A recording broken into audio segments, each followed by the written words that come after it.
Hey everyone, welcome back to the Dropping In Surf Show. My name is Rob Case. I am a paddling technique coach located in Northern California. And today is going to be a really interesting episode.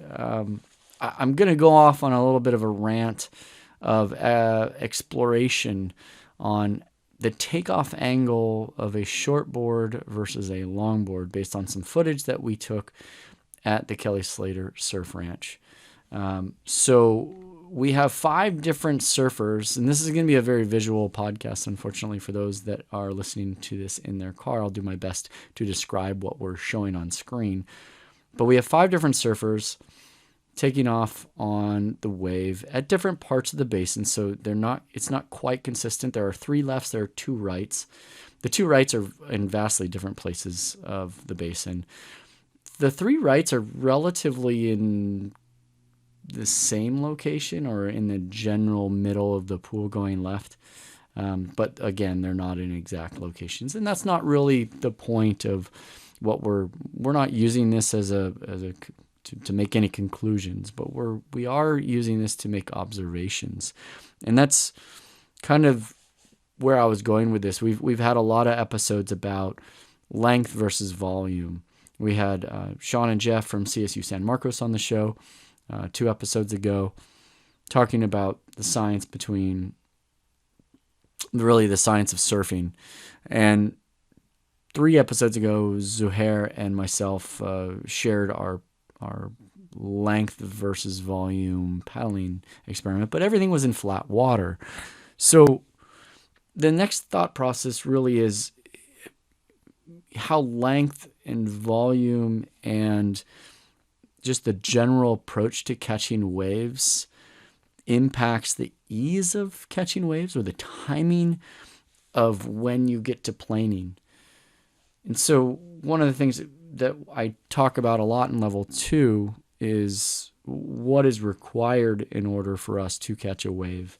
And there really are 2 things. One, we need to catch up to the wave's speed moving into the beach. And 2, we need to get to planing. Planing, which is the surfboard skimming on top of the water. And so what we see on the screen here is a shallow water wave formula developed by Scripps Institute Oceanography.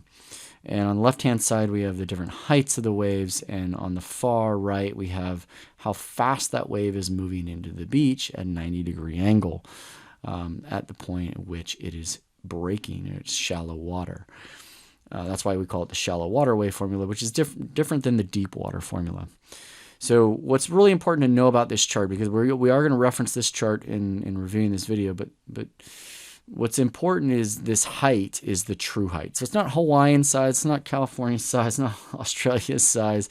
This is the true height from the trough of the wave to the crest of the wave. And so when we look at the Surf Ranch wave, they call it 4 to 6 foot.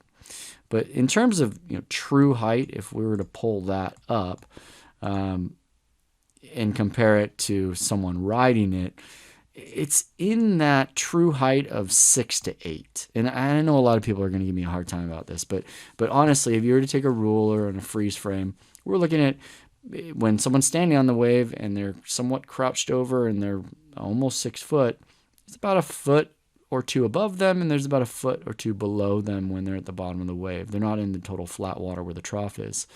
So that's why I'm saying 6 to 8 feet.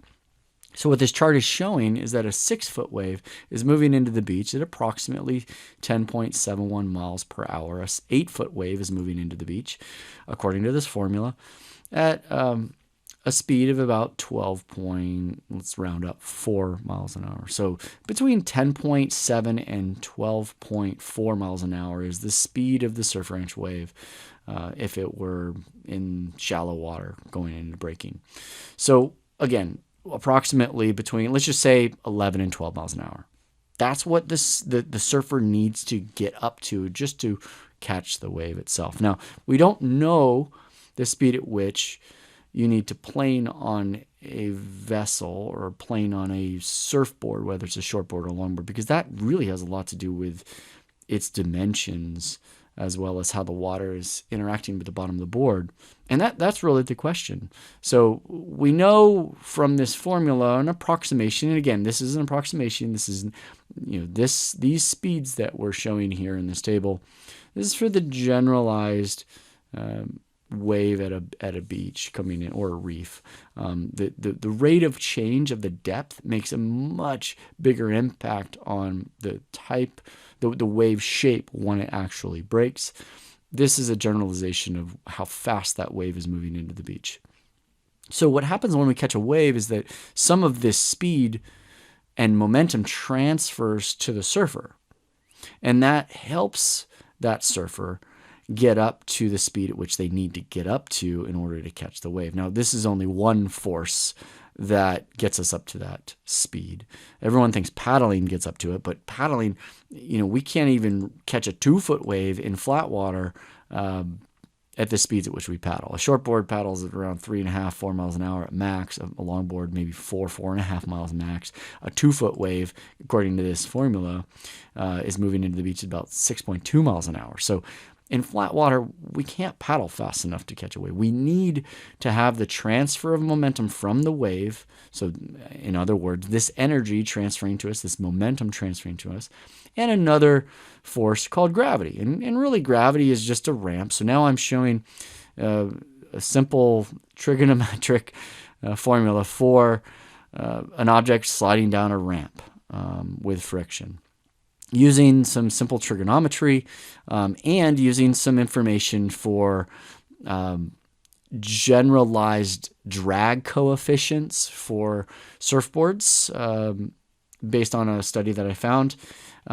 We're looking at a new table here based on the degree of the ramp. So think of like a skateboard ramp degree from 0 to 90 degrees, 90 degrees being basically straight up and down, and 0 being completely flat. What we're seeing on the far right side of this table is the velocity at which that object, a shortboard or a longboard, based on which formula I have. Right now I have it as a shortboard. So at 10 degrees in 1 second, what would the velocity be? So in other words, what's the acceleration at 10 degrees, and what's the resulting velocity in 1 second?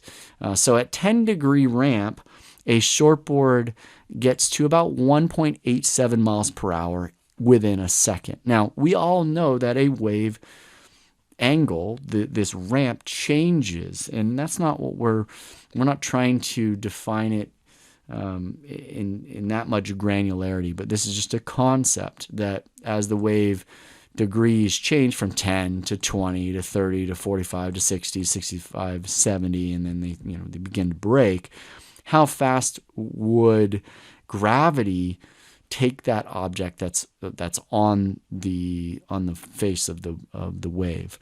And so at 10 degrees, you're looking at just under 2 miles an hour. At 20 degrees, you're looking at 5.65 miles an hour. So again, going back to that 2-foot wave that has to get up to, that's moving into the beach at 6.2 miles an hour. Well, we all know that a shortboard can catch a 2-foot wave. If it was catching it with just gravity alone, the wave would have to be between 20 and 30 degrees in order for that shortboard to just be to get up to 6.2 miles an hour with just gravity alone. So the ramp has to be fairly 20 to 30 degrees. Whereas if we change this formula, and this is going to make a lot of sense, if we change this formula to the longboard surface area and drag coefficient, you can see that a longboard really only needs a little less than 20 degrees to catch a wave, a 2-foot wave, moving at about 6.2 miles an hour, because at 20 degrees in 1 second, velocity is 6.47 miles an hour for a longboard. And again, these are generalizations, but that should make sense that the coefficient of drag is almost double for a shortboard than on a longboard. And again, this is again a generalization. Dimensions play a huge role in this, but using a little bit of background science, we can get a benchmark, or at least a concept that says, hey, gravity plays a pretty big role in us getting up to the speed at which we need to get to catch a wave. It also plays a huge role in getting us to planing and sustaining that plane on a shortboard, for example, and on a longboard at that. So the way that I teach level 2 and the way that I teach catching waves is really to attempt to first catch waves with more time. If anybody from novice up to advanced have more time after they've caught the wave, more time to get to their feet, more time to set a line, more time to come up with a plan on where they're going to take their first turn, more time to have a first turn and get to the bottom of the wave. If any surfer just has more time, they have more options. And that's really where I start with catching a wave. So in other words, looking at this same table where the degrees are on the left and the velocity at 1 second is on the right side, and I've clicked it back to the shortboard numbers. Right now, if I want to catch 2-foot wave on a shortboard, it's got to be between 20 and 30 degrees if I was using gravity alone. No transference of the momentum, no paddle strokes, in other words. Just drop it out of the sky. The question is how much of an advantage if I could catch it at, say, 15 degrees? How much more time would I have? And what other forces would I need? And that's when you combine momentum with gravity with effective paddle strokes. That's what you're able to do. You're able to catch the wave at a lower angle and sooner development of the wave. Because remember, the waves develop faster and slower based on the depth, rate of change, and the size of the wave. This is something I go into great detail in level 2, but for generalization purposes, for your background knowledge, a wave breaks based on the depth and the height of the wave. The rate of change of the depth of that wave. So, for example, a 10-foot wave starts to break in about 13 feet of water, according to another formula that oceanographers have created for shallow waves. So where do waves break generally? So if that 10-foot wave coming into the beach goes from, say, 15 feet to 14 feet to 13 feet and kind of stays at 13 feet, that's going to be a pretty mushy wave. And then it goes to 12 feet, 11 feet of depth. And that wave begins to kind of crumble down and break finally over shallower water. If that same 10-foot wave was approaching that 13-foot limit of where it needs to be to break, 13 feet of depth, and that rate of change is very abrupt. Let's say it went from 20 feet to 8 feet. At some point along that curve, it hits 13 feet and the wave is going to break, but now it's going to break more top to bottom. So I hope that concept makes sense to all of you and you can somewhat visualize that. We know that these degrees, that we're looking at here in this chart, the degree of the ramp, that's based off of that rate of change. Now, what's cool about looking at this footage from the surf ranch is that rate of change is generally about the same if you're in the same exact place in the basin. So the three lefts are generally in the same area. That rate of change is happening fairly around the same time, but we can't be for certain that it's the same place.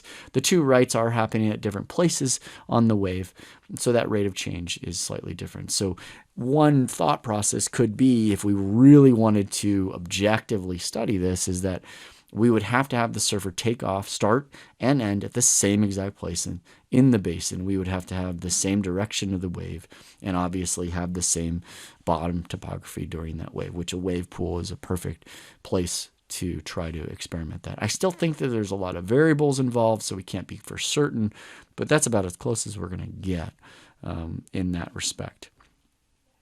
So I want to cover some of this footage now that we know kind of what my kind of background is in terms of how I teach it. Now, in time, I do teach the sooner you can get to the wave, the better. But in time, as you grow more experience around positioning and timing and effective sprint technique for your paddle stroke, you can take fewer and fewer strokes to catch the same wave. You can wait longer and longer to catch the same wave. You can catch it at the last minute and make it look completely effortless.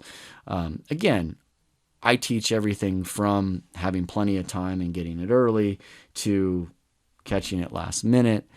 And then you have the option based on how you feel and what kind of style you want to put into your takeoff. You can choose whatever fits and floats your boat.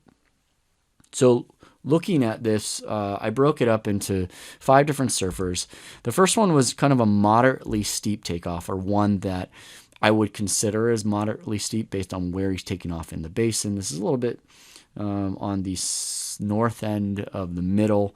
It becomes steep in a little area. And actually, if you look, what I'm showing is the top screen is going to be an underwater view of his takeoff, and it's pretty close. And the bottom screen is the standard Surf Ranch video of the front on, so we can see kind of what happens after we lose sight of the photographer or the videographer's shot. This is Casey Figlewitz, by the way, his video on the top, and he's in the water. Fantastic photographer.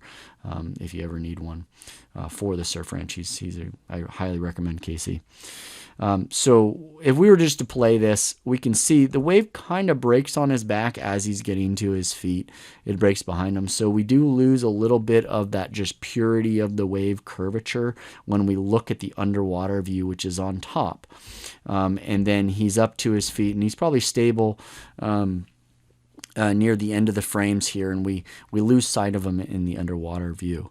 But if we go back and we purely look, I'm going to go to a new view of just purely looking at the below view. So what we have is the surfer paddling into the wave, and the wave's coming up from behind him, and we're seeing the above water view from Casey, and Casey's in the water, and he's taking his paddle strokes. And right before we lose sight of him above water, we can see he stops paddling. So right now he's above water. He feels as though he's caught the wave. He feels as though he's going 10 to 12 miles an hour. He's caught the wave in that sense, and feels as though he's planing. But here's the really interesting thing. He's starting to move his hands to the pop-up position, and now we lose sight of him. Now we're going underwater, and now what we can see is that we can see the tail of the board in his feet, and the bottom part of his legs, really his kind of thigh down, in the water, in the wave. And this is the most interesting part about all these shots that I'm going to show, is that more of the board and more of the body is in the wave than I thought. Now, this is a shortboard. It's a twin fin. It's pretty wide. It has a wide tail. It's a swallowtail twin fin, and you can see in the video, and I'll describe this, is that I would say a good half, a little bit less than half of the back of the board is submerged in the wave. And he's in the process of getting to his feet. We actually see his hands on the rail. He hasn't pulled his leg up yet. He's still flat. But he's kind of in that mode where you glide while you're on your belly. And so he's kind of feeling it out. He's waiting for the wave to develop. Now, if I were to use my angle tool, and keep in mind this is not 100% accurate, but if I were to just take a look at, what angle of the wave are we at from the side, and we're pretty close. We're pretty side on. The wave angle, or the ramp, is at about 30 degrees. So if we go back to our chart, 30 degrees for a shortboard, he should be getting up to about 9.26 miles per hour in 1 second at this one frame. So, given that this is what we're calling a 6 to 8 foot wave, and he's got to go between, say, 11 and 12 miles an hour, that's not going to do it. But he stopped paddling. He felt at this stage of the game, he's about there, right? So there are frames that are going to come where more and more gravity are going to set in. So there's a couple great observations that we're making here. One, when we feel like we've caught the wave, we're not quite up to speed yet, technically speaking. There's more to be done. And so we need to calculate and make sure that we reserve time for this process of getting up. Because when we're in this process of getting up, we're not able to really add speed with our arms. The transference of the momentum, the wave is still acting on us, and gravity is acting on us. Now, this is a total freeze frame, singular moment, right? And so we're all keeping that in mind, that this is an exact science. But again, this is what I get excited about, surprisingly. So I'm just going to clip it forward one frame, and we can see not much has changed in that one frame. The wave has gotten a little bit steeper. We lose sight of it with an air bubble right there. I'll move on to the next one. Now he's starting to move his front leg forward. Or actually, it's his back leg. He's a regular foot, so he's going to be going backside here on the left. And you still see half of the board in the water. And it's a good chunk of the board is in the water. So a lot of people talk about how, when a wave breaks, it pulls up the wave face. And that hits the bottom of the board and creates thrust backwards, which would then send you forward. And I'm not refuting that, but if that were the case, wouldn't we see the board move out from the wave more? Wouldn't it be shooting out the front of the wave? But that's not the case. It's actually holding there as the wave steepens up. And what we're doing, I'm clipping a few more frames forward. Now his back leg, you can see his knee is dragging really slow, kind of slowing him down and holding him in there. So that might be why the board's not shooting out in front. We see a little bit less of the board. I wouldn't say too much less. It's still half of the board's tails in the water. Again, this is a shortboard with a wide tail, twin fin. Going forward another frame, we still see most of the board in it, but it's starting to flatten a little bit to the curvature of the wave. And this is where unfortunately the wave breaks on his back a little bit more. So we lose a little bit of that curvature of the wave, but we can still see quite a bit of the tail in the board. It appears as though his front foot still hasn't been brought forward. He's got his back foot.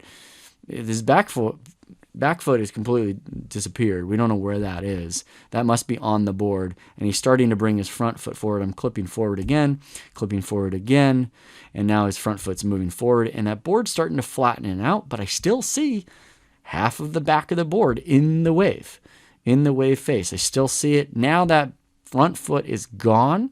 So he's probably in that place where he's starting to place it. Next frame. All see the back of the board, and the back of the board really hasn't changed the angle at which it was on. It's still kind of tracking on that angle. Now that whitewater hits him pretty good. I'm clipping forward more, and this is right around where we start to see the board plane, right? So here we've got still half of the board at that same angle. And we're clipping forward, and right there, you see it playing? You see we lose. Now there's half the board in this. I'm rewinding. So there's half the board here in one frame. There goes there goes more of the board. There's more of the board or less of the board we see in our video.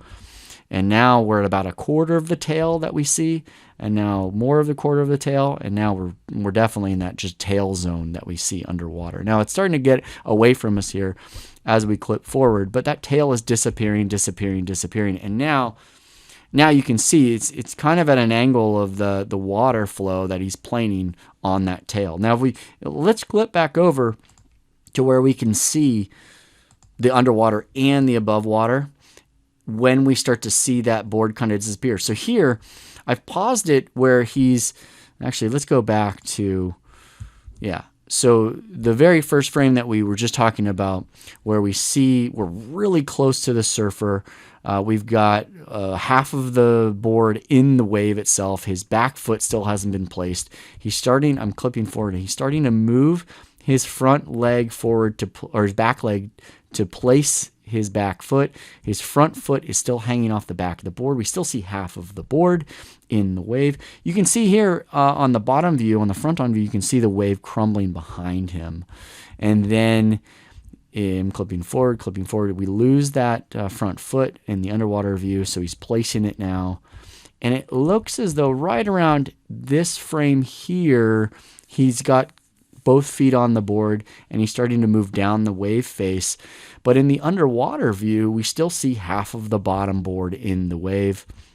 We don't see that kind of planing action till about here, when you can see that he has control of the board and he starts to then move through. He kind of readjusts his feet and then he moves on. So some really kind of interesting observations there. The main observation is that most of the board is in the wave face, and the angle at which that underwater view is, when he starts to take off. We didn't get right when he started to get his hands on the rail, but we got right after. If we were to just kind of measure at what angle that is in relation to the wave face. So if we take the bottom of the board in relation to the wave face, we're looking at around 20 to 25 degrees, roughly.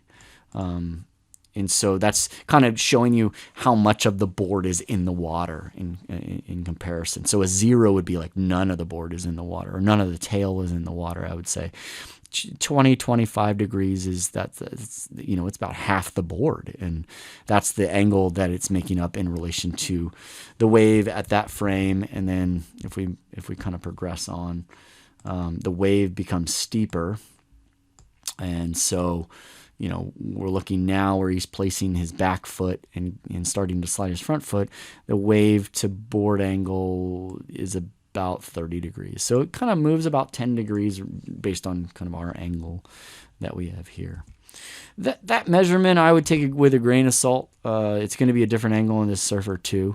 So Surfer 2 is moderately steep takeoff. Unfortunately, we didn't actually get the part where he is getting to his feet here, but we do get the part where he's in flat water starting to paddle.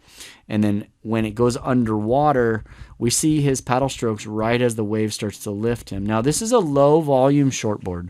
So this has less volume.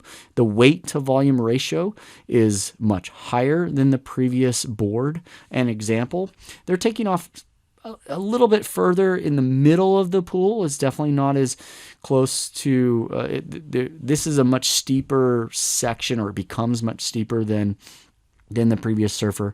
And so what we see on the top is we see the underwater view. On the bottom, we see the front on Surf Ranch view.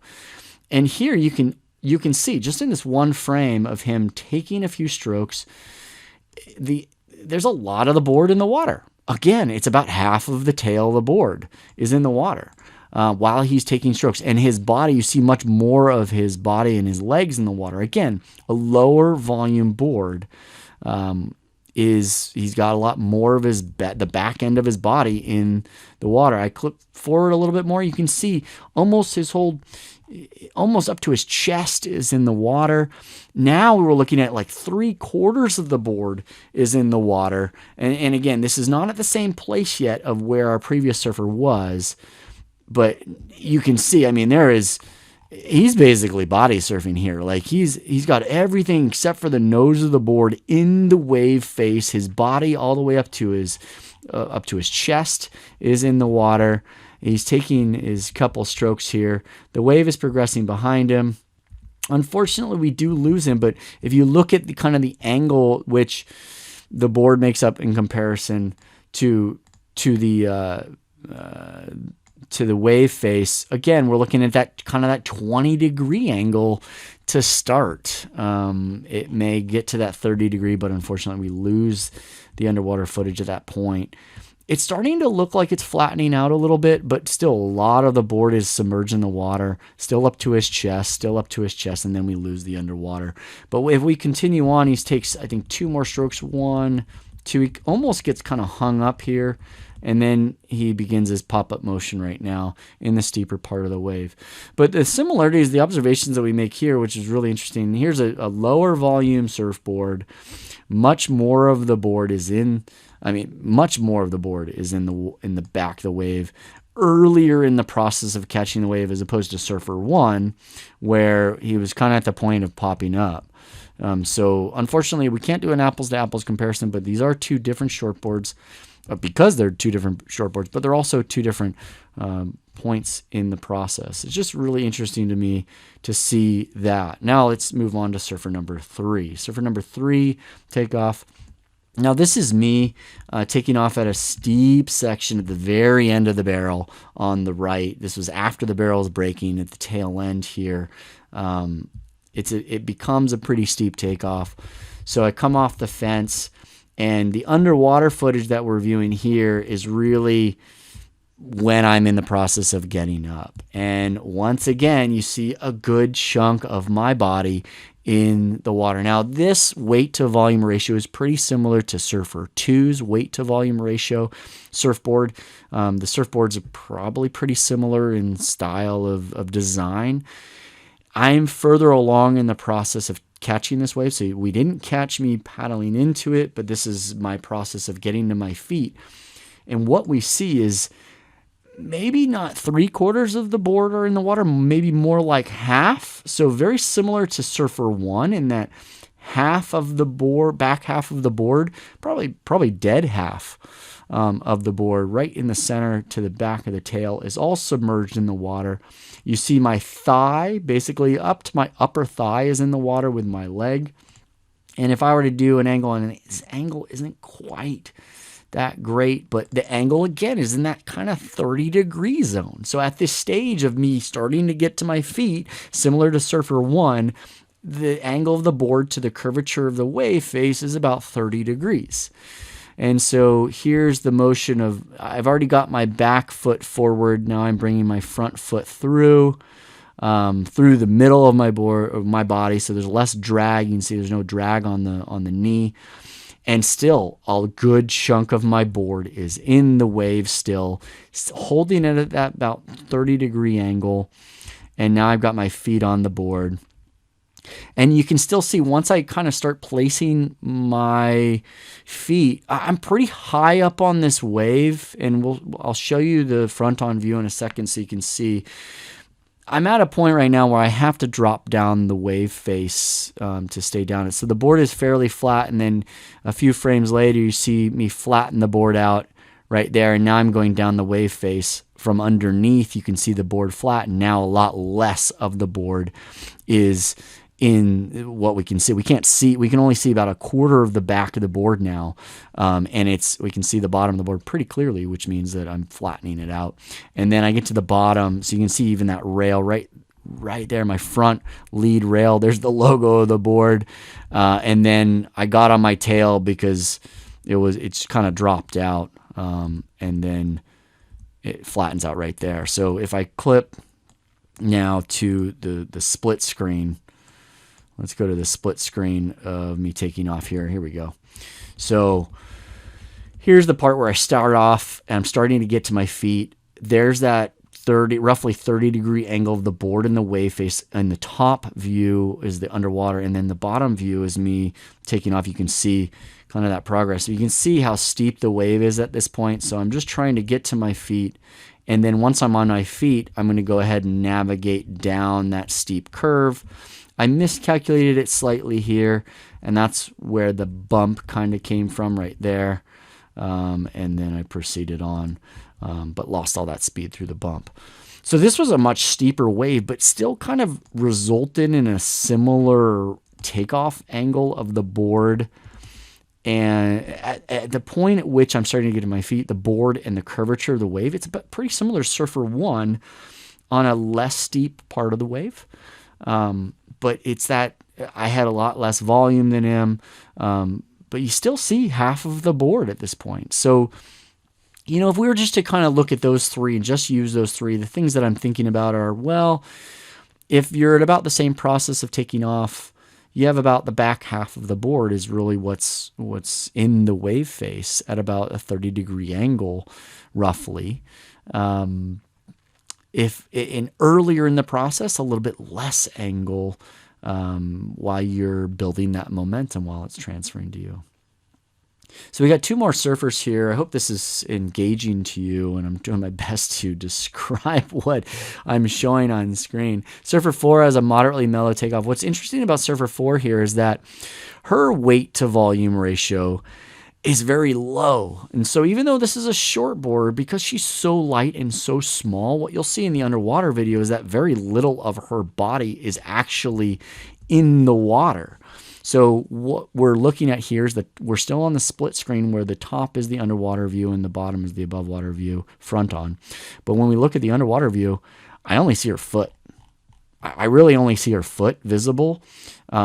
Casey's gone underwater now. I only see her foot visible, and the board angle to the curvature of the wave is like 0. I mean, it's basically flat. There's a little bit of the tail.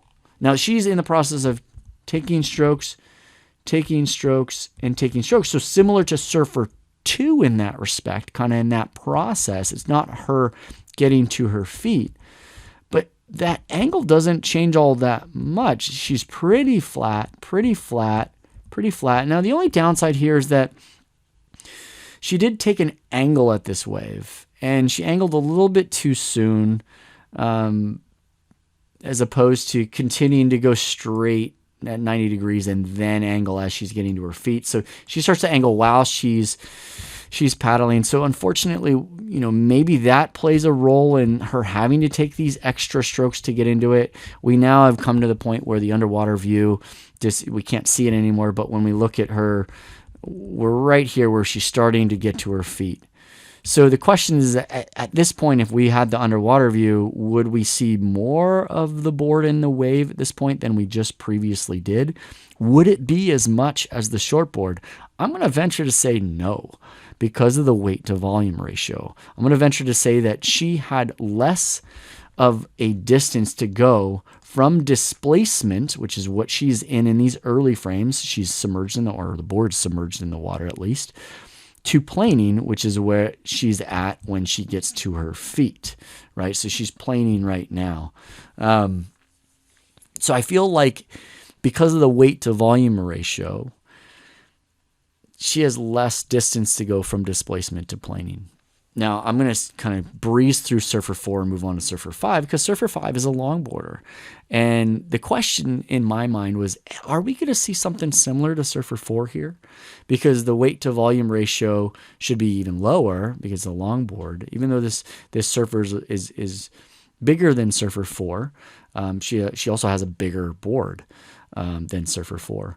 And it's designed differently as well. When we look at the underwater view itself, as she's getting to her feet, so in the process that we're looking at here, she's actually in the process of getting to her feet. We didn't get the pre-strokes. She got a little nudge from one of the surf guides, even though she didn't really need it in that moment. But she's starting to get to her feet, and you can see, hey, in the underwater view, for a longboard, there's about half of the board in the water, in the half of the tail of the board in the water while she's getting to her feet. Now, you don't see much of her body. You only see a little bit of her leg, none of her feet.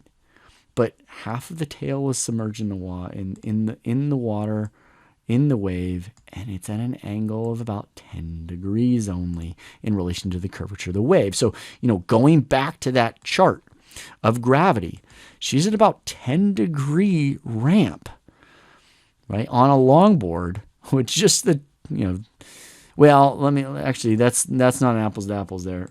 This would be more like the angle. So the angle of the ramp itself is more like 20 to 20, let's say 25 degrees. So, for a longboard, we're talking, she's gaining, at 20 degrees, she's gaining 6 miles an hour in a second. She's at 30 degrees, she's going 10 miles an hour in a second. So, a big significant difference between a shortboard and a longboard at any rate, right? But the angle that the board makes to the curvature of the wave is much less. So meaning, yes, half of the longboard, the tail of the longboard is in the water, but it's not as submerged as the shortboards were. That's what that other angle that I'm talking about, like the board to the curvature, not the ramp. So the board to the curvature of the wave is about 10 degrees versus at takeoff for the two shortboards, the high volume fish and mine, the angle is about 30 degrees. Again, take these measurements as a grain of salt, but there's some similarities here. Take it as a grain of salt because it's not an apples-to-apples comparison on the baseline of where I'm measuring, but it's starting to get me thinking, maybe that has to do with the volume. You're higher up out of the water. You don't need as much to get to planing. Remember that, so the distance she has to go from displacement to planing is a lot less distance, a lot less time. So now she's getting to her feet right there. And right there, she's placing her 2 feet. She's planing. You only see the tail of the board. You only see the fins of the board at this frame, right? So it went from seeing half of the board, half of the tail in the first frame when she's starting to get to her feet right here. You see half the board in the wave, and now she's getting to her feet. She's basically planing, and you only see a quarter of the board and the fins. Well, a little bit more than a quarter of the board and the fins. And then we lose sight of the underwater view. So there's a bit of consistency there, that length and volume play a big role. Now, here are the questions. How do we really measure takeoff angle? How do we really measure any of this? The artificial wave environment seems to be the closest to a controlled environment, but,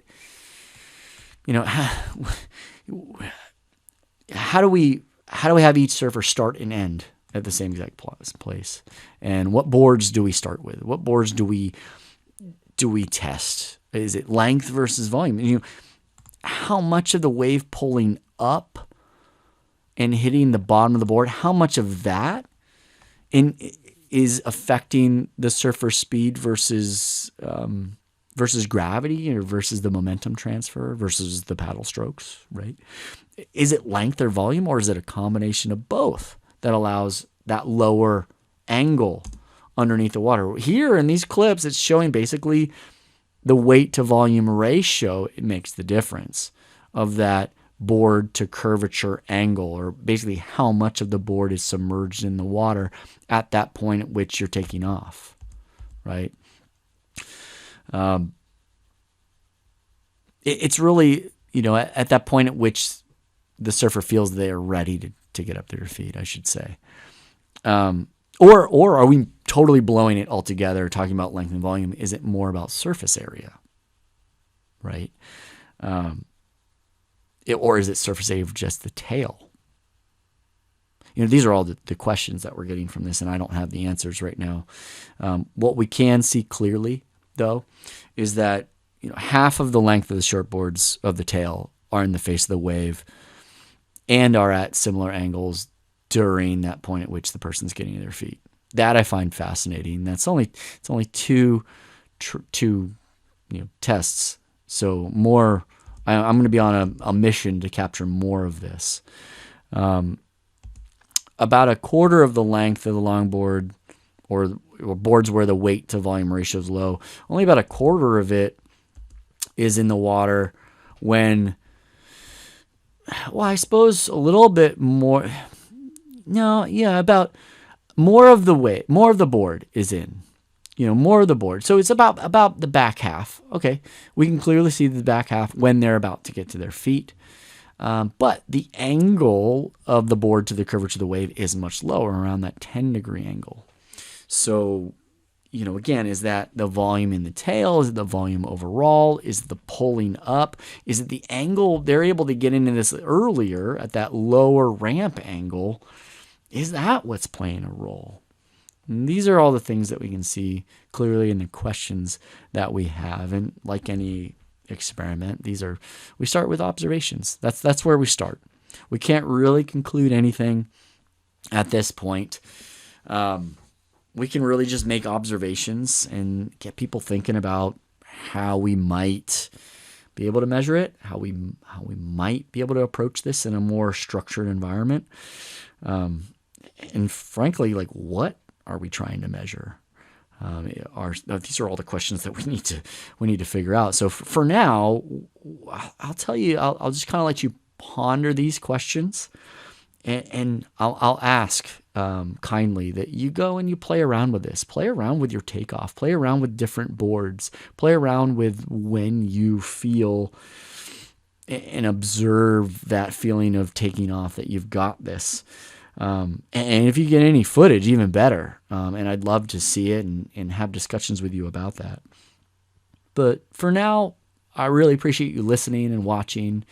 I apologize again if you're listening in your car and it was really hard to visualize this. So I urge you to take a look at the YouTube video to get it more visual. But thank you, regardless, for listening to the Dropping In Surf Show, listening to this episode, listening to my voice ramble on.